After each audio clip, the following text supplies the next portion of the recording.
नमस्कार दोस्तों, मैं विकास प्रजापति।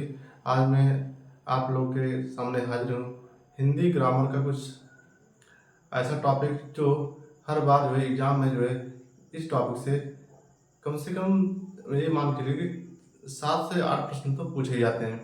दोस्तों, आज के इस वीडियो में आप बने रहिएगा। आज मैं आप लोगों को बताने वाला हूँ हिंदी ग्रामर का ऐसा कौन सा टॉपिक है कि जिससे जो है 5 से 7 प्रश्न बन रहे हैं। इसलिए इस टॉपिक को पढ़ना इम्पोर्टेंट हो जाता है, क्योंकि जो है ये हर एक एग्जाम में, चाहे वो यूपी टेट हो, चाहे वो सी टेट हो या कोई भी टेट हो, इस टॉपिक से प्रश्न तो बनते ही हैं। तो आइए शुरू करते हैं इस टॉपिक को। मैं आप लोगों को जो है कुछ कम समय में, बहुत ही कम समय में जो है आप लोगों को मैं टॉपिक क्लियर करने वाला हूँ कि बताने वाला हूँ कि जो यहाँ पे आपको दिखाई दे रहा है कि मैं आज आपको क्या पढ़ाने वाला हूँ। जैसे यहाँ पे लिखा है कि अघोष क्या होता है, सघोष क्या होता है, अल्पप्राण क्या होता है और महाप्राण क्या होता है।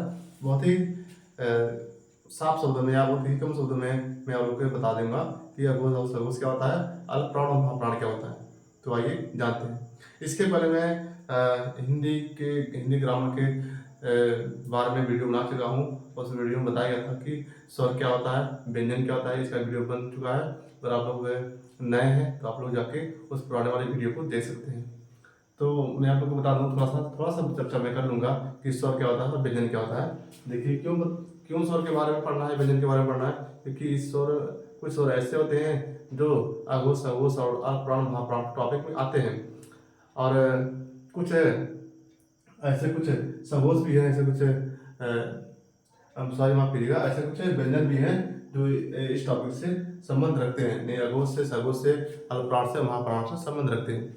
तो आइए जानते हैं कि क्या होता है। देखिए दोस्तों, ये स्वर के बारे में बता दे रहे हैं, थोड़ा सा मैं बता दे रहा हूँ कि स्वर क्या होता है।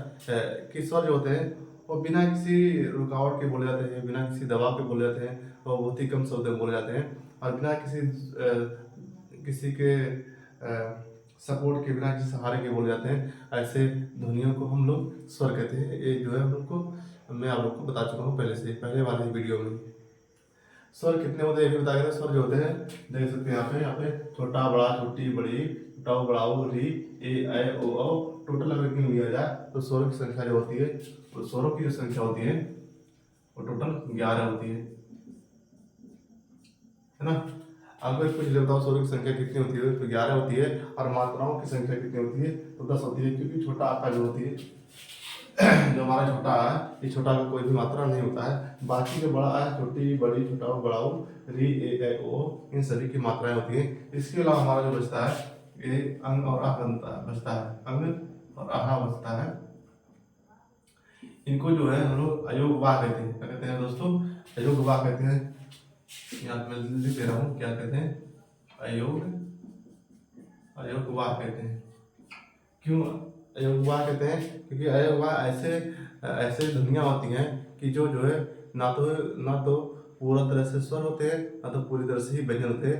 ऐसे ध्वनियों को हम अयोग वाह कहते हैं। ये कई बार जो एग्जाम में क्वेश्चन बन चुका है कि इनमें से निम्नलिखित से कौन से अयोग वाह है। तो याद रखिएगा, अंग और आह को हम लोग अयोग वाह कहते हैं, क्योंकि ना तो स्वर होते हैं, ना तो ये व्यंजन होते हैं। ठीक, आई होप आपको ये बात समझ में आई होगी। आइए शुरू करते हैं अगला टॉपिक। देखो, व्यंजन के बारे में मैं बताता रहा हूँ कि व्यंजन क्या होता है, किसे कहते हैं व्यंजन। इसके बारे में मैं एक वीडियो बना चुका हूँ, और आप चाहे तो उस वीडियो को देख सकते हैं। तो मैं थोड़ा सा बता दे रहा हूँ कि व्यंजन क्या होता है। व्यंजन बताया गया था कि व्यंजन ऐसे ध्वनियाँ होती है जो स्वरों की सहायता से बोली जाती है ना। कि इसका मतलब है, जो यहाँ पे का लिखा गया है, यहाँ पे कहीं ना कहीं स्वर छिपा हुआ है ना। तो जितने भी आपको अक्षर यहाँ पे दिखाई दे रहे हैं, जितने भी यहाँ पे वर्ड दिखाई दे रहे हैं, उन सभी को हम लोग व्यंजन कहते हैं, क्योंकि इन सभी व्यंजनों में जो है कहीं ना कहीं स्वर छिपा हुआ है। जैसे अगर हम का की बात कर लें, तो का जो होता है, का में देखेंगे तो यहाँ पे आधा का लिखा गया है और प्लस आ बराबर से का हो जाएगा। इसका मतलब देख रहे हैं यहाँ पे कि का में आ छिपा हुआ है ना। आ क्या है? आ एक स्वर है। इसका मतलब जो भी अक्षर लिखे हैं यहाँ पे, जो भी वर्ड यहाँ पे लिखा गया है, वहाँ पे हर अक्षर में जो है स्वर छिपा हुआ है। इसका मतलब है कि व्यंजन होते हैं, व्यंजन की परिभाषा ये हो जाती है कि व्यंजन ऐसे वर्ड होते हैं जिनको हम स्वरों की सहायता से बोलते हैं, या ऐसे वर्ड होते हैं जिनको हम स्वरों की सहायता से नहीं बोल सकते हैं, मतलब इनको बोलने के लिए हमको स्वर की सहायता लेनी ही पड़ेगी। ठीक, आई होप आपको ये बात समझ में आई होगी। आइए शुरू करते हैं। अब हम लोग अब देखो यहाँ पे इसके बारे में जो वीडियो बन चुका है कि अंतस्थ व्यंजन क्या होते हैं, उस व्यंजन क्या होता है। आइए जान लेते हैं क्या होते हैं। अंतस्थ व्यंजन का एग्जाम्पल आज देखेंगे आप लोग कि या र ल व क्या है, अंतस्थ व्यंजन का एग्जाम्पल है। इसके अलावा उस व्यंजन का एग्जाम्पल याद रखेंगे स और ह। ठीक, आइए मेन मुद्दे की बात करते हैं। जो मेन टॉपिक आज का हमारा वो है कि अघोष क्या होता है, सघोष क्या होता है, अल्प प्राण क्या होता है और माफ कीजिएगा, और महाप्राण क्या होता है। ठीक, तो अघोष के बारे में बात करते हैं। अघोष के बारे में जानने से पहले मैं आप लोग को बता दूं कि घोष क्या होता है। ठीक है, घोष का मतलब होता है ध्वनियाँ या कि जो भी ध्वनियाँ हम लोग निकालते हैं, जो भी हम प्रलाप करते हैं, ठीक है, उसी को हम लोग घोष कहते हैं। तो यहाँ पे पहले आ लिख दिया है। आ का मतलब होता है absent या अनुपस्थित। ठीक, तो ऐसे ध्वनियाँ जिनको बोलने के लिए जो है ज़्यादा हमको जो है कंपन में हमारा जो कंठ होता है हमसे ज़्यादा कंपन ही नहीं करता। ठीक, ऐसे ध्वनियों को हम लोग अघोष कहते हैं। तो अघोष इनमें से जो व्यंजन है, ये सभी के सभी जो व्यंजन है हमारे, ठीक, सभी के सभी जो व्यंजन है, इनमें से कुछ ऐसे व्यंजन है जिनको हम लोग अघोष कहते हैं। जान लेते हैं कि देखो कि ये जो हमारा का वर्ग है, का वर्ग का जो पहला प्रथमा अक्षर है, ये प्रथमा अक्षर है, ये द्वितीय है, ये तृतीय है, ये चतुर्थ है, ये पंचमा है। ठीक, तो सभी वर्ग के प्रथमा अक्षर यहाँ से लेकर के यहाँ तक, इसका मतलब है का च ट त प। ठीक, ये हो गया। और सभी वर्ग के प्रथमा अक्षर हो गया और सभी वर्ग के द्वितीय अक्षर नहीं। का वर्ग के का ख, च वर्ग के च छ, टा वर्ग के ट और ठ, ता वर्ग के त और थ, पा वर्ग के प और फा हो गया। ठीक, ये जो है इसी को हम लोग कहते हैं अघोष, इसी को हम लोग कहते हैं अघोष कहते हैं। आई होप आपको बहुत ही आसान शब्द में जो है समझ में आया होगा कि अघोष क्या होता है। कि हर एक वर्ग का, चाहे वो का वर्ग हो, चाहे वो चा वर्ग हो, चाहे वो टा वर्ग हो, चाहे वो ता वर्ग हो, चाहे वो पा वर्ग हो, हर वर्ग का प्रथमा और द्वितीय में पहला और दूसरा जो वर्ग होता है वही क्या होता है, वही अघोष होता है। इसके अलावा आपको याद रखेंगे कि यहाँ से प्रश्न बनता है, अगर एग्जाम बहुत टफेस्ट हो गया तो आप लोग को और उसे एग्जाम में पूछा जा सकता है कि बताइए कि उस व्यंजन में से, है ना, उस व्यंजन में से अगर पूछ लेगा कि बताइए इसमें से अघोष कौन सा है, तो याद रखिएगा जितने भी सा है, ठीक है, चाहे बड़ा सा हो गया, चाहे पेट सा हो गया, चाहे छोटा सा हो गया, ये सभी जो है अघोष का ही उदाहरण है ना। और इसको हम लोग उसमें व्यंजन भी कहते हैं ना, है कि नहीं, इसको हम लोग उस व्यंजन भी कहते हैं, इसी को हम लोग संघर्षी व्यंजन भी कहते हैं। याद रखिएगा हाँ इसमें नहीं आएगा। ठीक है, हाँ इसमें नहीं आएगा, अघोष में हाँ नहीं आएगा। हालांकि और बड़ा सा, छोटा सा, पिछड़े सा, ये तीनों आ जाएंगे, नहीं सभी सभी उसमें व्यंजन आएंगे हाँ को छोड़ करके। और जो हमारा व्यंजन है वो सभी हर एक वर्ग के, सभी वर्ग के पहला और दूसरा जो अक्षर होता है या पहला दूसरा वर्ड होता है वो किस में आते हैं, अघोष में आ जाते हैं।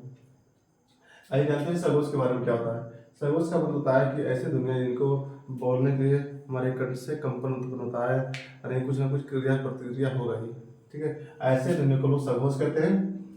सघोष के बारे में जान लेते हैं कि पहले और दूसरे हर एक वर्ग के पहले और दूसरे को छोड़ करके बाकी जो बचे हुए हैं तीसरा चौथा और पांचवा, मतलब यह है कि यहाँ से का वर्ग से ग, घ और अंगा, है कि नहीं, और चा वर्ग से ज, झ, ञ, और टा वर्ग से ड, ढ, ण, और ता वर्ग से द, ध, न, और पा वर्ग से ब, भ, म। ये हमारे एग्जाम्पल है सघोष के, क्योंकि इनको बोलने के लिए हमारे कंठ से कुछ ना कुछ कंपन होता है।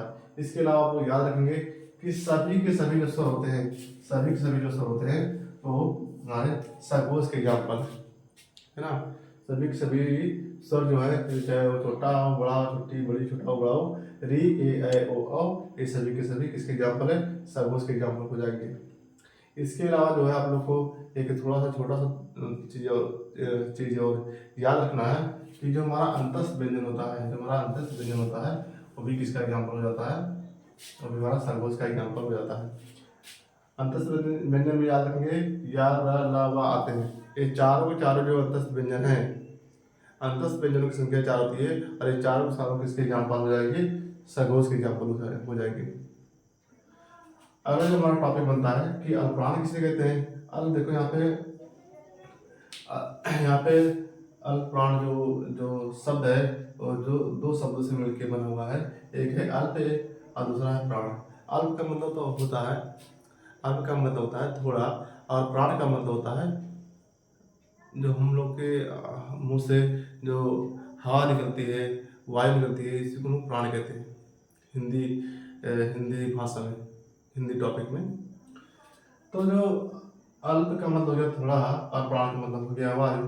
इसका मतलब है कि ऐसे कौन कौन से वर्ण हैं, ऐसी कौन कौन सी ध्वनियाँ हैं जिनको बोलने पर हमारे मुंह से बहुत ही कम वायु निकलती है, ऐसे सभी ध्वनियों को हम लोग अल्प प्राण कहते हैं।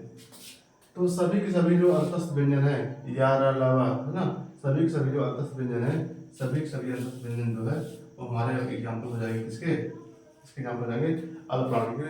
हम लोग जब या, र, ल, व बोलते हैं तो बहुत ही कम हवा हमारे मुख से बाहर निकलती है। इसके अलावा आप लोग याद रखेंगे कि प्रत्येक वर्ग का पहला अक्षर यानी प्रथमाक्षर, तृतीय अक्षर और पंचमाक्षर, ठीक, पहला, तृतीय और पंचमा अक्षर जो होता है वो अल्पप्राण होता है। इसको ऐसे ही याद रख सकते हैं, अल्पप्राण इक्वल टू 135, नहीं अल्पप्राण बराबर 135, ऐसे याद रखेंगे तो काफी आपको आसानी होगी समझने में, इसके उदाहरण को समझने में। अगर आपके सामने कोई ऐसा क्वेश्चन आ गया कि बताइए इनमें से निम्नलिखित में से कौन सा अल्पप्राण का उदाहरण है, तो हम लोग आसानी से पता लगा सकते हैं। तो यहाँ से क्वेश्चन बन सकता है कि इनमें से बताइए कौन सा इन सभी व्यंजनों में से, इन सभी व्यंजनों को पावर, इन सभी व्यंजनों को हम लोग स्पर्शी व्यंजन भी कहते हैं, याद रखिएगा। और जो लास्ट वाला जो क्या है अंगा, इंगा, ड़, न, म, इनको नासिक के व्यंजन भी कहते हैं, जो नाक के सहारे से बोल जाते हैं, ठीक। तो अल्पप्राण में क्या याद रखेंगे कि जो सभी वर्ग के पहले प्रथमाक्षर, तृतीयाक्षर और पंचमाक्षर इस सभी सभी अल्पप्राण में आते हैं, और बाकी जो सभी जो अंतस्थ व्यंजन होते हैं जैसे या, र, ल, व हो गया, ये सभी सभी अल्पप्राण में आ जाएंगे। आइए जानते हैं महाप्राण क्या होता है। महाप्राण में बता दूं कि अभी लोग हम लोग पढ़े हैं 135 नहीं 1, 3 और 5 नहीं, पहला, तृतीय और पंचमा ये अल्पप्राण होते हैं। बाकी बचा क्या है, इसके बीच में 2 बचा हुआ है, इसके बीच में 4 बचा हुआ है, तो वही 2 और 4 वही यानी द्वितीय, प्रत्येक वर्ग का द्वितीय और प्रत्येक वर्ग का चतुर्थ जो वर्ग होता है वो क्या होता है, वही हमारा महाप्राण होता है, ठीक। महाप्राण कहते हैं किसे, तो महाप्राण जो होता है कि हमारे मुख से जब हम बोलते हैं महाप्राण को तो ऐसी दुनिया होती है महाप्राण कि इनको बोलने के लिए हमारे मुख से काफ़ी ज़्यादा हवा निकलती है बाहर, ठीक है, ज़्यादा हवा की जरूरत पड़ती है ऐसे ध्वनि को बोलने के लिए, तो ऐसे ध्वनि को ये लोग महाप्राण कहते हैं। तो महाप्राण का उदाहरण क्या हो जाएगा कि प्रत्येक वर्ग का द्वितीय अक्षर, द्वितीय वर्ण और चतुर्थ, ठीक है, प्रत्येक वर्ग का द्वितीय वर्ण और चतुर्थ वर्ण ये सभी महाप्राण के उदाहरण होते हैं। इसके अलावा आप लोग याद रखेंगे वेरी वेरी इंपॉर्टेंट है कि सभी उस व्यंजन जो होते हैं, सभी जो उस व्यंजन होते हैं स और ह ये महाप्राण में आ जाते हैं। तो आपको याद रखना है कि महाप्राण में स सभी उस व्यंजन आ जाएंगे, ठीक। लेकिन यहाँ पे ये आपको कंफ्यूजन थोड़ा सा होगा कि महाप्राण और इसमें अघोष में, क्योंकि अघोष में सभी उस व्यंजन नहीं आए हैं, केवल 3 ही आए हैं, स और स। हाँ यहाँ पे नहीं आया, लेकिन यहाँ पे महाप्राण में हाँ भी शामिल है।